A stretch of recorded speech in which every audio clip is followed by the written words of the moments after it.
Brief history of Mexican struggle between liberals and conservatives, 1855 to 1910. The revolutionary general becomes provisional president, initiating the period known as La Reforma. A cabinet of radical puro liberals gathers to dismantle colonial-era corporate privileges.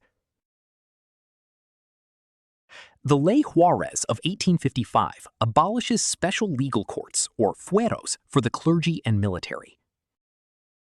The Catholic Church condemns these reforms as a direct attack on religion and tradition.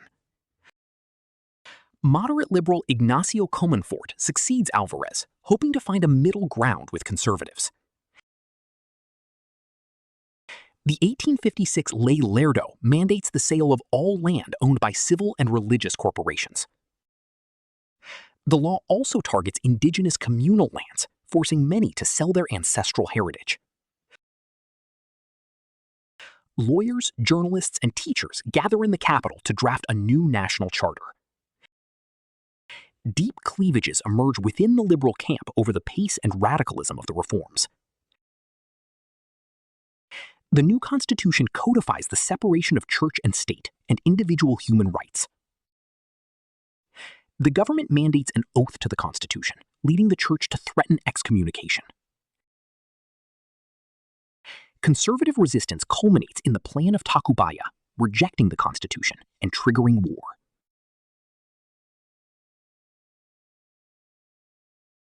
Mexico is divided between two rival presidents and two competing governments. Juarez is forced to flee Mexico City, narrowly escaping capture by conservative forces. The liberal government establishes its capital in Veracruz, utilizing vital customs revenues. The conservatives, backed by the regular army, win many of the early bloody battles. Known as the Tiger of Tacubaya, Marquez executes wounded soldiers and medical staff. In Veracruz, Juarez radicalizes the struggle by nationalizing all remaining church property.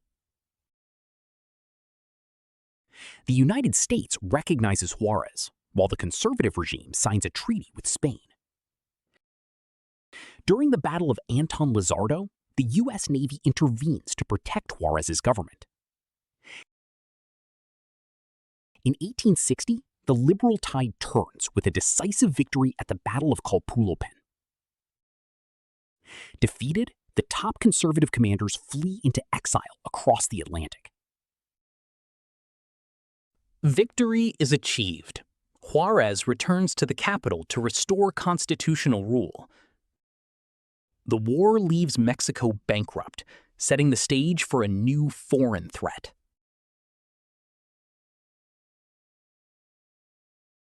Mexico suspends interest payments on foreign loans, outraging European creditors. Britain, Spain, and France agree to the Convention of London to seize the customs house. Napoleon III uses the debt as an excuse to install a pro-French puppet empire. On Cinco de Mayo, 1862, the Mexican army wins a famous victory at Puebla. Reinforced by 30,000 men, the French eventually capture the capital. Juarez retreats north. In Miramar Castle, Maximilian of Habsburg accepts the crown of the new Mexican Empire. The imperial couple arrives in 1864, greeted by hopeful Mexican conservatives. Maximilian, a political liberal, refuses to revoke Juarez's reform laws, alienating his backers. Juarez's republic survives in the mountains, waging an unrelenting guerrilla war. In 1865, the U.S. demands French withdrawal and begins supplying Juarez with weapons. Napoleon III withdraws his troops. The emperor is captured at his final stand. Despite international pleas, the three leaders are executed. The republic is finally restored.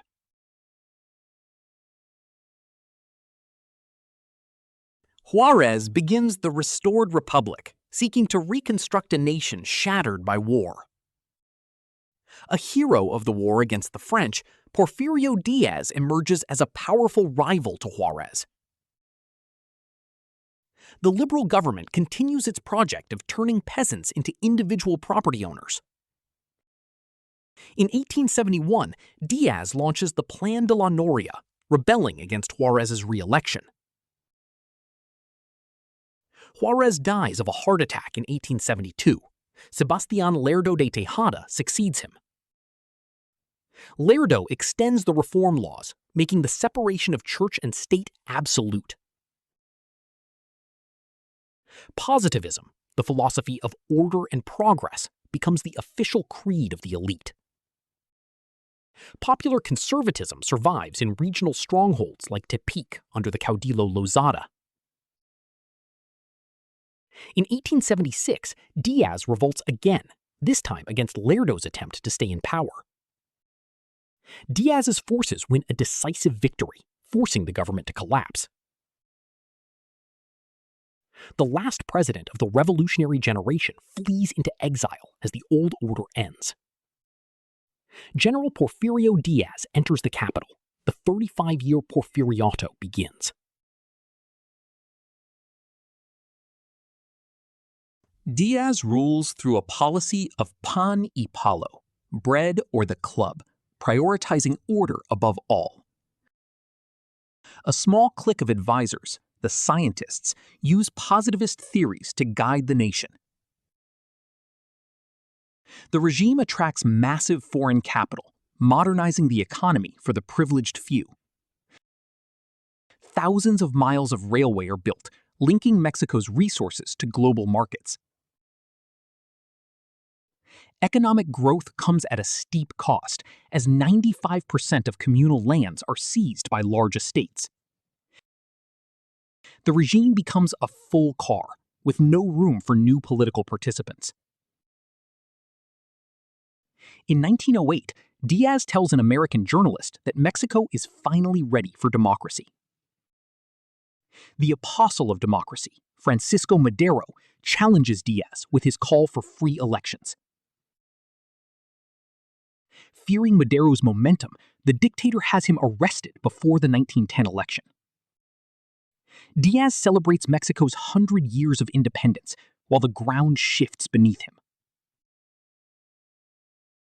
Madero escapes to Texas and calls for an armed uprising to begin on November 20.